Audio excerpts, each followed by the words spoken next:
이제 공소장이 왔으니까 재판 단계죠. 법원으로 사건이 넘어갔습니다. 검찰이 제출한 공소장 및 증거 기록을 보고 유죄로 할지 무죄로 할지 정해야 됩니다. 이 증거 기록은 직접 검찰청 가서 복사를 해야 됩니다. 변호인이 있으면 변호인을 통해서 복사를 하게 됩니다. 증거 기록을 복사하는 방식은 두꺼운 기록을 일일이 넘겨가면서 복사하는 것이라서 지금 시대에 매우 후진적인 방식입니다. 하지만 아직까지 그대로 이어져 오고 있죠. 증거 기록이 많으면 복사하는데 한 달, 두 달도 걸리게 됩니다. 복사를 다 해오면 그 복사한 기록을 바탕으로 검토를 하게 되겠죠. 변호사와 같이 보면서 어떤 증거가 있고 누가 어떤 진술을 했는지 살펴보게 됩니다.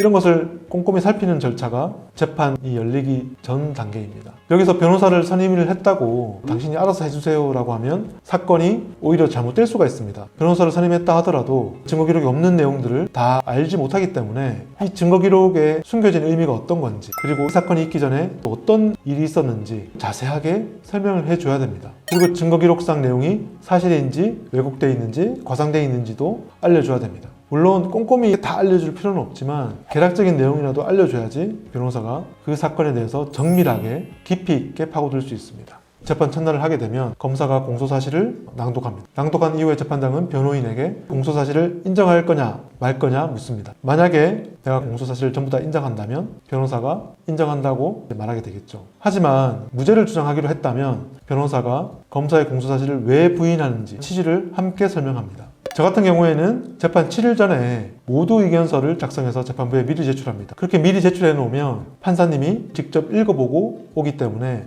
훨씬 더 재판을 수월하게 할 수 있습니다. 재판부는 증거조사가 다 끝나기 전까지 증거를 볼 수가 없습니다. 공소장만 가지고 재판을 하도록 형사소송 900 기재되어 있습니다. 이렇게 공소사실에 대해서 인정을 하면 판사님은 증거 목록을 제출하라고 합니다. 그 다음에 변호인 보고 증거에 대한 의견을 밝히라고 합니다. 이때 변호인은 증거순번 몇 번에 대해서 동의합니다. 증거순번 몇 번에 대해서는 부동의한다. 이렇게 의견을 밝히는데요. 이게 향후의 재판 진행에서 매우 중요합니다. 왜 중요하냐면 진술증거 부동의하게 되면 검사가 증인으로 그 사람을 불러내기 때문입니다. 내가 어떤 사람들을 재판에서 증인으로 신문하겠다는 계획을 재판 전에 변호사와 상의해서 정해야 되는 것이죠. 여기서 많은 사람들이 불리한 진술을 한 사람을 그냥 안 불러내고 동의하자 이렇게 하는 경우가 있는데요. 그러면 더 위험하죠. 왜냐하면 불리한 진술을 한 내용이 증거로 인정되기 때문에 그것은 위험합니다.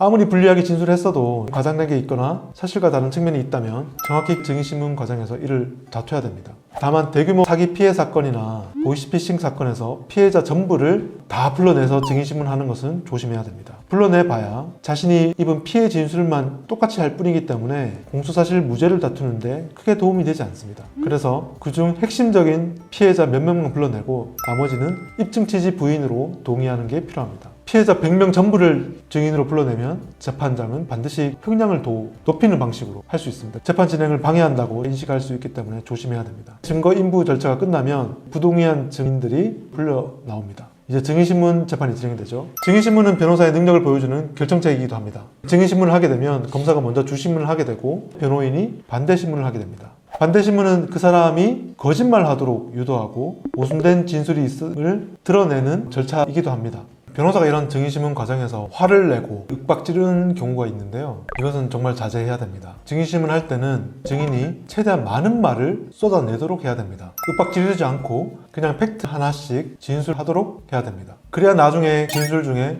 모순을 찾아낼 수 있는 것이죠. 감정에 몰입돼서 증인을 혼내는 변호사는 최악의 변호사입니다. 증인신문이 끝나면 변호인으로서 해야 될 일은 증인신문 분석 의견서를 재판부에 제출하는 것입니다. 그래야 증인이 했던 수많은 말들의 법적인 깊은 의미가 드러나게 됩니다. 모순된 점을 드러내고 과장된 점을 찾아내고 이런 점들을 재판부에 어필하고 알려야 됩니다. 증인신문만 하고 의견서를 제출하지 않으면 임무를 해태하고 있다고 해도 과언이 아닙니다. 증인신문이 끝나고 간단한 나머지 증거조사를 마치면 검사의 구형을 듣게 되고 피고인의 최후 진술을 하게 되는 날이 잡힙니다.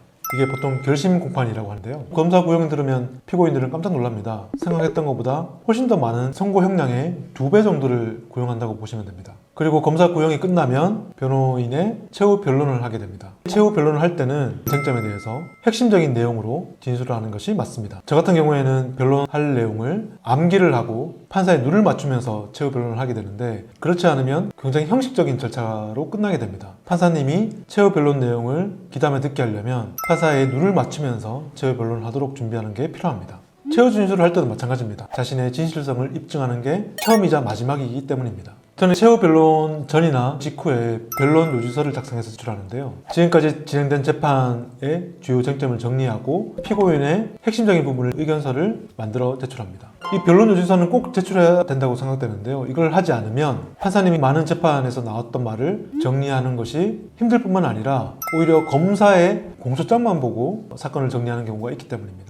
결심 공판 2, 3일 전에 변론 요지서를 작성 제출하는 것이 필요하고 이후에는 선고가 아마 3, 4주 뒤에 잡힐 겁니다. 구속 가능성이 있다면 선고 당일날 영지금도 준비를 하시고 차를 타고 법원에 가지 말고 택시를 타고 가셔야 됩니다. 선고하면 선고 당일부터 7일 이내에 항소장을 제출해야 됩니다.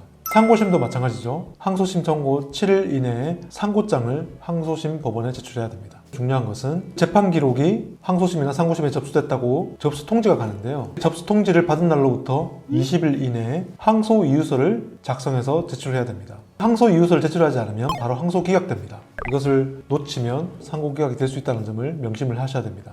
만약 자신이 고소인이다 이럴 때는 고소하는 내용이 범죄 사실과 증거를 정확하게 분석한 후 제출해야 됩니다. 고소장에 아무런 내용이 기재되어 있지 않거나 허술하게 기재되어 있으면 그 범위 내에서만 조사하고 때로는 고소장 자체를 경찰에서 반려하는 경우도 있습니다.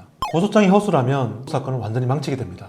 고소 이후에 혐의 없다고 불성치나 불기소 처분을 받으면 재고소한다 하더라도 제대로 수사를 해주지 않습니다. 수사기관이 고소장을 각하해버릴 수도 있습니다. 아마 한 달 이내에 고소인 조사를 하자고 연락이 올 건데 이때 저 같은 경우에는 수사관과 연락해서 고소장에 부족한 내용이나 증거가 무엇인지 물어보고 고소인 조사를 할 때 들고 갑니다. 그러면 고소인 조사가 굉장히 수월하게 진행됩니다. 고소를 하게 되면 피의자와 달리 수사 진행 상황을 제대로 알 수 없는 경우가 있는데요. 그래서 항상 수사관과 부족한 증거, 수사 진행 상황에 대해서 지속적으로 체크하고 연락하는 것이 필요합니다. 그렇게 하지 않으면 자신도 모르는 사이에 자신이 고소한 사건이 무혐의로 끝나버리는 경우가 있습니다. 피의자의 불기소를 막는 것보다 고소인이 고소한 이후에 피의자가 기소되는 경우가 오히려 더 쉽지 않습니다. 왜냐하면 상당수 많은 고소사건이 제대로 수사가 되지 않거나 혐의 없다고 그냥 불기소, 불송치되는 경우가 굉장히 많습니다. 그래서 고소를 할 때는 만반의 준비를 거쳐서 제대로 고소를 하는 게 필요합니다. 고소인 조사 이후에 증거를 준비하고 부족한 점이 있으면 의견서나 추가 진술을 해달라고 요청을 하고 만약에 기소가 되면 엄벌 탄원서 또는 고소인 의견서 등의 형태로 재판이 진행될 수 있도록 하는 것도 변호사 역할의 일입니다. 그 과정에서 합의가 필요하다면 최대한 합의금을 받아내는 것도 역할 중에 하나겠죠. 오늘은 피의자나 고소인일 때 최초 경찰에서 조사가 시작됐을 때부터 형사재판이 끝날 때까지 절차에 대해서 간략하게 설명을 드렸습니다. 이 모든 절차에서 알 수 있는 것은 제대로 준비하지 않으면 자신이 원하는 결과를 얻지 못할 수도 있다는 것이죠. 혹시 이에 대해서 궁금한 점이 있으면 저한테 연락을 주시기 바랍니다.